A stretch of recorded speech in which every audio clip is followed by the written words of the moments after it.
Tribal ব্লকৰ যিকোনো ভূমি মানে ওপৰত যিখিনি সিদ্ধান্ত মই আগতেও কৈছোঁ, আমি আগতেও কৈছোঁ যে ট্ৰাইবেল সংগঠন ষ্টেক হোল্ডাৰ CC-টোৱা ট্ৰাইবেল অৰ্গেনাইজেশ্যন ট্ৰাইবেল সংঘৰ ওপৰত বিশ্বাস ৰাখি চৰকাৰে আলাপ আলোচনা দি কাম কৰিব লাগে। আৰু প্ৰথমে আমাৰ লগত আলোচনা কৰিব লাগে যে চৰকাৰে বেলেগ ব্লকৰ ওপৰত কি সিদ্ধান্ত ল'ব গৈ আছে বা ল'ব বিচাৰিছে, তাৰ ওপৰতহে আলোচনা কৰি পেলাই পিছত পৰ্যায়ত সিদ্ধান্ত লোৱাটো উচিত বুলি আমি মানে ক'ব বিচাৰোঁ। নহ'লে চৰকাৰে নিজৰ সিদ্ধান্তত আগবাঢ়ি যাই থাকিব, আমি মানে ইয়াৰ ওপৰত সন্দেহ, ইয়াৰ ওপৰত আমাৰ মানে যি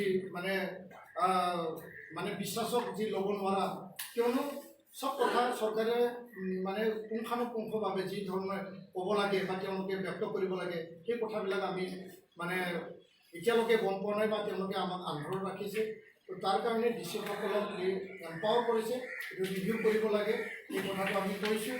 আৰু ৩ নম্বৰ কথাটো হ'ল যে জনজাতিসকলৰ যিবিলাক সমস্যা আছে সেই সমস্যাৰ ওপৰত চৰকাৰে গুৰুত্ব সহকাৰে কাম কৰিব লাগে।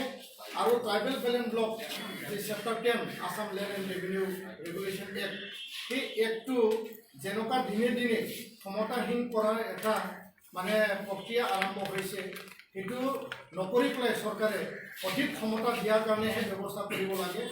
আৰু এই চৰকাৰৰ 6 মাহ যি কাৰ্যকাল, সেই কাৰ্যকালত আমি অতি মানে আগ্ৰহেৰে আমি বাট চাই আছোঁ যে এই চৰকাৰে জনজাতিসকলক বিশ্বাসত লৈ পেলাই সমস্যা সমাধানৰ হকে তেওঁলোকে কাম কৰিব। আৰু সেই কাম কৰাৰ কাৰণে আমি চৰকাৰক আহ্বান জনাই আছোঁ, কিন্তু আজিলৈকে সেই দায়িত্ব মানে সম্পন্ন কৰা আমি দেখিবলৈ পোৱা নাই। কিন্তু ইয়াৰ কাৰণে আমি দুখ প্ৰকাশ কৰিছোঁ আৰু আমি দাবী জনাইছোঁ। আৰু আগন্তুক দিনত ইয়াৰ কাৰণে আমি অধিক কঠোৰ সিদ্ধান্ত ল'বলৈ আমি বাধ্য। আলোচনা হৈছিল প্ৰায় 11 দফীয়া আমাৰ ফৰেষ্ট ৰাইট এক্ট ইমপ্লিমেণ্টেশ্যন, ভূমি পট্টা দিয়া মানে বনাঞ্চলত আইন মতে আৰু যিখিনি সমস্যা আছে মানে সেই সমস্যাবিলাকৰ ওপৰত আলাপ আলোচনা হৈছিল। কিন্তু সেই আলোচনাৰ দিনাখন যি সিদ্ধান্ত হ'ল যে মানে জনজাতিসকলৰ আটাইবিলাক সমস্যাক লৈ পেলাই এটা cabinet committee on tribal issues, সেই কেবিনেট কমিটি 3জন মন্ত্ৰীক দায়িত্ব দিয়া হ'ব আৰু CC-টোৱা ফালৰ পৰা কিছু মেম্বাৰ থাকিব। আৰু এই কমিটিয়ে জনজাতিসকলৰ আটাইবিলাক সমস্যাৰ ওপৰত আলাপ আলোচনা কৰি চৰকাৰক প্ৰতিবেদন দিব, চৰকাৰক ইয়াৰ মানে জনাই থাকিব, সময়ে সময়ে ৰিভিউ মিটিং হ'ব আৰু পৰ্যায়ক্ৰমে জনজাতিসকলৰ সমস্যা সমাধান হ'ব। ঠিক তেওঁ নেক্সট কেবিনেট মিটিঙতে এইটো গঠন কৰাৰ কথা আছিল, কিন্তু আজি 2 মাহ হৈ গ'ল। কি কাৰণত মানে মাহত 4বাৰকৈ কেবিনেট কমিটি মানে মিটিং হয়, কিন্তু 2 মাহত 8বাৰ কেবিনেট মিটিং হৈ গ'ল। কিন্তু এই বিষয়ৰ ওপৰত এতিয়ালৈকে চৰকাৰে কোনো সিদ্ধান্ত লোৱা বা কেবিনেট মিটিঙত সিদ্ধান্ত লোৱা আমি দেখিবলৈ নাপালোঁ।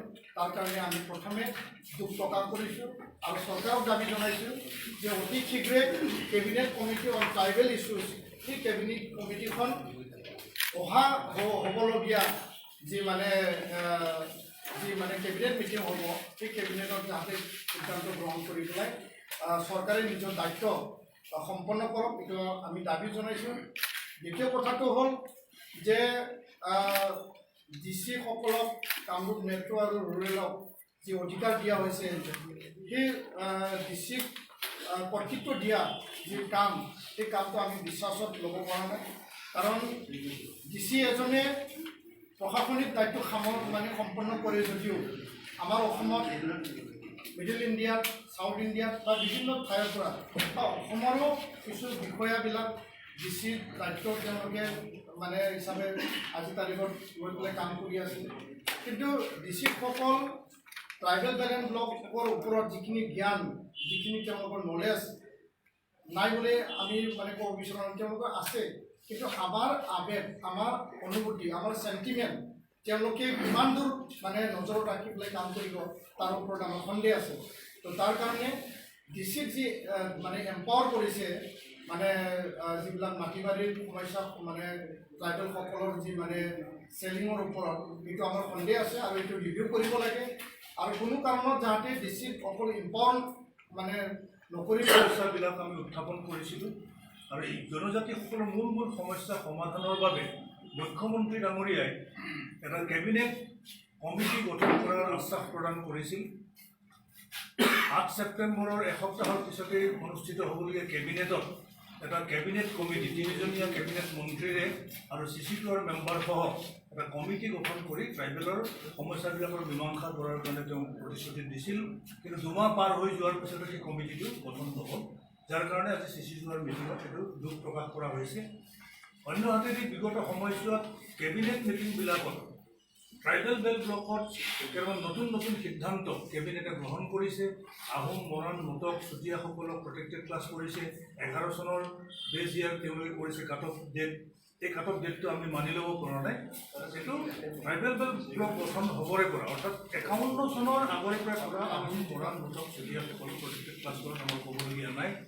আনহাতে এণ্টায়াৰ গোৰ্খা কমিউনিটিক প্ৰটেক্টেড ক্লাছ হিচাপে চিহ্নিত কৰিছে চৰকাৰে। কিন্তু পূৰ্বত আছিলে চেপ্টাৰ 10ত নেপালী গ্ৰেজিয়াৰ এণ্ড কাল্টিভেটৰ। এতিয়া নেপালী গ্ৰেজিয়াৰ কাল্টিভেটৰ গোটেই টাৰ্মিনলজিটো চেঞ্জ কৰিবলৈ এণ্টায়াৰ গোৰ্খা কমিউনিটিকে প্ৰটেক্টেড ক্লাছ হিচাপে তেওঁলোকে চিহ্নিত কৰিছে, যিটো আমি মানি ল'ব নোৱাৰোঁ। কাৰণ নেপালী সম্প্ৰদায়ত এতিয়া চেত্ৰী আছে, উপাধ্যায় আছে, শৰ্মা লিখা মানুহ আছে, আপাৰ কাষ্টৰ বহু নেপালী সম্প্ৰদায়ৰ মানুহ আছে, যিবিলাক প্ৰটেক্টেড ক্লাছ হ'ব নোৱাৰে। আনহাতেদি গোৰ্খা বুলি আমি যিটো বুজি পাওঁ সেইটো লিম্বু, মগৰ, এই তামাং, এওঁলোকহে আচলতে OBC হিচাপে স্বীকৃত আৰু তেওঁলোকহে গোৰ্খা। গতিকে এণ্টায়াৰ গোৰ্খা কমিউনিটিক প্ৰটেক্টেড ক্লাছ কৰাটো ৰিভিউ কৰিবলৈ আমি দাবী জনাইছোঁ। ছুপাৰলাইট ইণ্ডাষ্ট্ৰী এতিয়ালৈকে এভিক নহ'ল। DCI অৰ্ডাৰ দিলে, নটিছ চাৰ্ভ কৰিলে, তাৰপিছতো কিন্তু ইণ্ডাষ্ট্ৰী চলি আছে। গতিকে এই ইণ্ডাষ্ট্ৰী বন্ধ কৰাৰ দাবী, আহোম, মৰাণ, মটক সকলক প্ৰটেক্টেড ক্লাছ কৰাৰ যিটো কাট অফ ডেট সেইটো 51 কৰাৰ দাবী, এণ্টায়াৰ গোৰ্খা বুলি নহয় নেপালী কাল্টিভেটৰ এণ্ড গ্ৰেজিয়াৰক প্ৰটেক্টেড ক্লাছ কৰাৰ দাবী, আৰু জৰীপ নোহোৱা ভূমি, ট্ৰাইবেল বেল্ট ব্লকৰ জৰীপ নোহোৱা ভূমি শীঘ্ৰে জৰীপ কৰি ট্ৰাইবেলৰ হাতত যিমান পৰিমাণৰ ভূমি আছে এই ভূমিৰ পট্টা প্ৰদান কৰিবৰ কাৰণে আমি চৰকাৰক দাবী জনাই অহা 22 নৱেম্বৰ তাৰিখে প্ৰত্যেক জিলাৰ উপায়ুক্ত মহকুমাধিপতিৰ মুখ্য কাৰ্যালয়ত আমি 2 ঘণ্টীয়া দিনৰ 10 বজাৰ পৰা 12 বজালৈ 2 ঘণ্টীয়া ধৰ্ণা কাৰ্যসূচী পালন কৰাৰ আমি সিদ্ধান্ত গ্ৰহণ কৰিছোঁ। ইমানতো যদি চৰকাৰে আমাৰ দাবী যদি মানি নলয়, এই সমস্যাবিলাক যদি সমস্যা হিচাপে জীয়াই ৰাখিব বিচাৰে, তেতিয়াহ'লে ইয়াতকৈ আমি কঠোৰ সিদ্ধান্ত ল'বলৈ বাধ্য হ'ম।